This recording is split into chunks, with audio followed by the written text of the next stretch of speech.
तर ट्रम्प यांच्या सूचनेवरूनच भारतानं युद्धबंदी स्वीकारली आहे.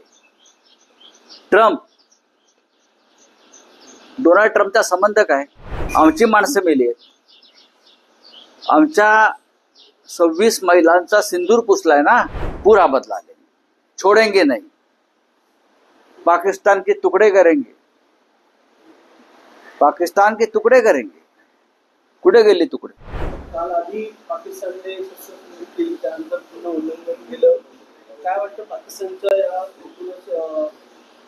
बिहेवियर बद्दल आपल्याला कशा प्रकारे रिएक्ट करणार आहे? ट्रम्प यांनी मध्यस्थी केली सांगण्यात येते. ट्रम्प यांनी मध्यस्थी केली आहे असं सांगण्यात येत आहे, हे चुकीचं आहे. आपण जर व्हाईट हाऊसचं निवेदन बघाल, आपण जर ट्रम्प यांचं ट्विटर अकाउंट पाहाल, म्हणजे एक्स अकाउंट पाहाल, तर ट्रम्प यांच्या सूचनेवरूनच भारतानं युद्धबंदी स्वीकारली आहे. डोनाल्ड ट्रम्पचा संबंध काय? आमची माणसं मेली आहेत. आमच्या 26 महिलांचा सिंदूर पुसलाय ना, मग ऑपरेशन सिंदूर पूर्ण झाल्याशिवाय ट्रम्प हे मध्यस्थी कोणत्या अधिकारात करताय?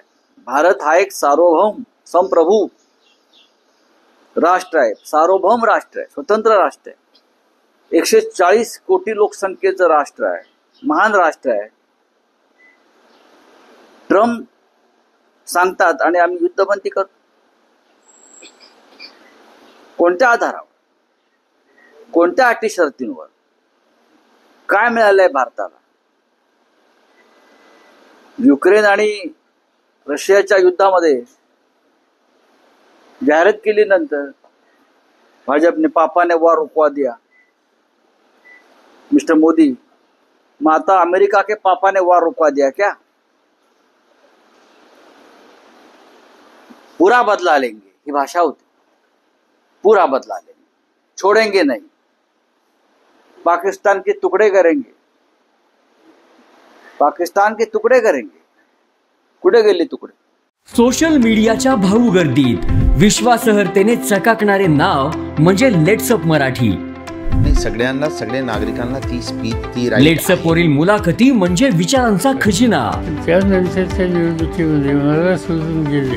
बातम्या केवळ वस्तुस्थिती सांगणाऱ्या, न प्रोपगंडा, फक्त जनतेचा अजेंडा. क्योंकि आने वाला कल जाने वाला है, जाने वाला कल आने वाला है. राजकारण, मनोरंजन असो की क्रीडा क्षेत्र, महाराष्ट्राची स्पंदने संवेदनशीलतेने टिपणारे माध्यम म्हणजे लेट्सअप मराठी.